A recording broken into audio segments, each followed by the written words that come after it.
First of all, I was very impressed with Rutgers' ability to rebound the basketball.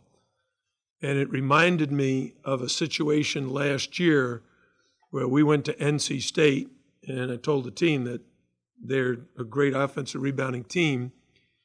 And instead of really taking care of business on the backboards, the very first possession, NC State got 4 offensive rebounds, and on the 4th shot they took, they hit a 3, and it got worse from there.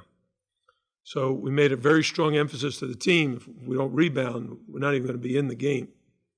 So really got ourselves off to a good start by rebounding the ball and keeping them off the backboards. And that led to some fast breaks. And if you look at the defensive field goal percentage from 2 and from 3 was really terrific tonight. 36% overall, 18% from 3. And we'd love to have that every night.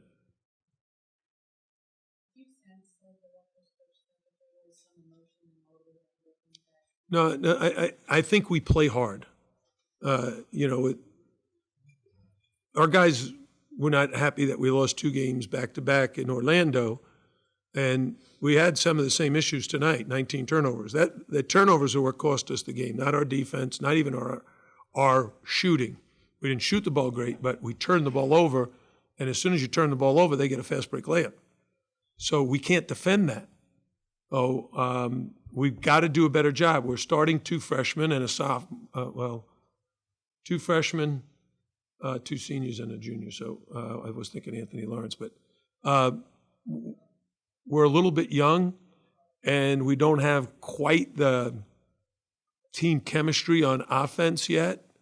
You can see it by 9 assists to 19 turnovers. It really should be the opposite. Can you talk about Bill and just your decision to start him? Well, what we did as a staff is we met and talked about Rutgers and decided that the best way to beat them was put our best rebounders on the floor. Our 4 best rebounders statistically are Kamari Murphy, Bruce Brown is 2nd, DeJuan Ewell 3rd, and Davon Reed is 4th. And you add Jaquan Newton, who happened to have a heck of a rebounding game tonight, getting 6. So I thought the rebounding, and you can see the balance in the rebounding, Bruce getting 9, DeJuan 7, Murph 4, and then our backcourt 6 and 6 apiece. That's really good team rebounding.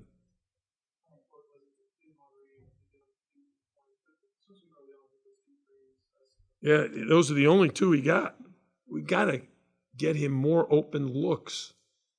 I thought Jaquan did a great job of finding him very early, and then we ran an out-of-bounds play, and we got it for him. So if we can do that more regularly, then we're working on something that hopefully will do it.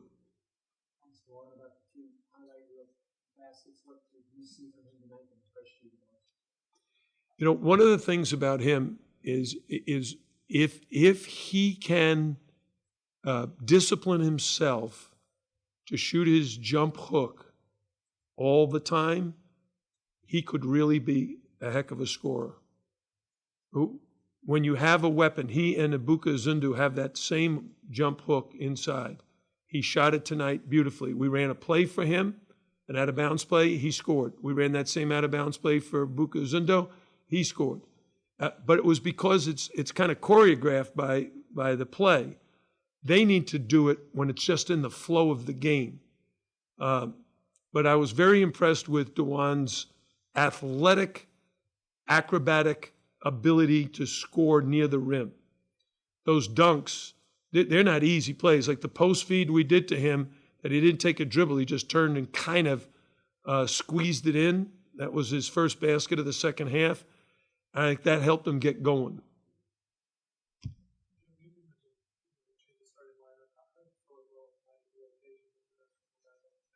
It's been very hard on me. I would consider this my biggest challenge since coming here. I thought the year that Ryan Brown and Gary Adams were our captains, we had a lot of tinkering to do to finally find a way to play that we could compete with the best teams. We still haven't found that way yet, honestly. I think defensively we can. think rebounding-wise, it looked like tonight we could. But offensively, we're a long ways from being where we need to be to compete with the teams in this league. And by the way, how are we doing in the ACC Big Ten Challenge? Virginia Tech, Louisville, Miami won. Did anybody lose tonight? I know Carolina, Clemson, Virginia, those three are late. Anybody else? Those three, so those six. Hopefully we have a good night. Yeah. Well, he's in double figures every night. He's our leading scorer. He leads us in assists, but his turnovers are too high. Part of it is playing with a young team. Last year, he didn't have any of these turnovers because he was playing with Angel and Sheldon all the time. All right, so now we've got to kind of help him along.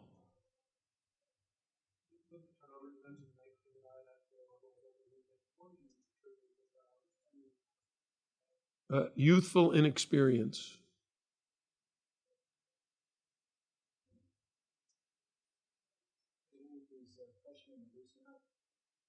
I don't want him to loosen up. I want him to get a little more disciplined. They look pretty loose. No, they're pretty loose. I mean, that's not our issue. It's actually a great quality to be very loose off the court, but very intense on the court. And both of those kids have that quality. You see it in Bruce. He's all over the place, running, jumping, rebounding, dunking. And Dewan is the same way. They're happy-go-lucky kids. My wife is always paying them compliments. She's always talking about when she comes over, how nice they are and greet her and friendly and talkative and polite. Just two wonderful human beings. And terrific athletes who are just learning the game of basketball at the college level. They were terrific in the high school level. Now they got to learn some things at the college level. You said before the season, Bruce Brown was obviously the best rebounding cover, and obviously that's lived up. What's his key? What's his key to success?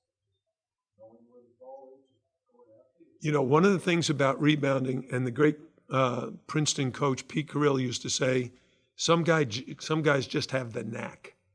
They really know where the ball is going. They've lived that way.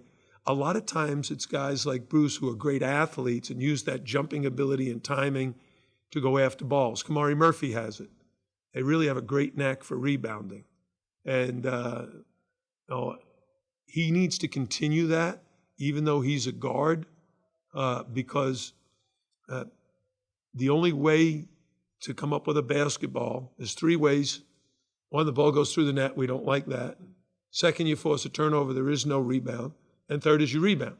So they only had 11 turnovers to our 19, so they beat us in that category. We both only had 9 assists.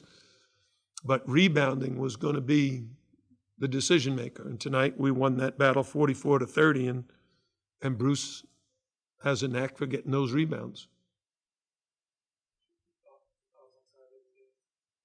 First of all, we're very excited to be associated with the Hall of Fame at American Airlines Arena.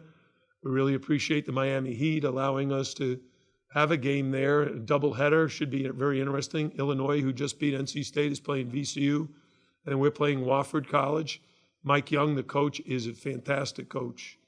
I told the players afterwards we're going to really have to figure out what they're doing because he'll have some tricky game plan. He'll do some things offensively, and they shoot threes from everywhere, and they're shooting 45% from three, or in the 40s from three. And they got a guy. This is, again, where coaching becomes a factor, where it's a chess match. If they can make a lot of threes against us, that's a problem, right? How do we defend the threes? Because, I don't know if you remember in the NCAA tournament, we played Buffalo in the first round, and the 5-man made 3 threes to start the game, and Sheldon McClellan was going ballistic on Tanya. And at the first time out, I had to tell Sheldon, look, he's not used to guarding a guy shooting threes. Calm down. I made a switch and put Anthony Lawrence on the guy, and he didn't make another 3 the rest of the game. So you have to have the capability of changing your strategy during the contest. And hopefully we will. We can find guys that can match up with them. Thank you, everybody.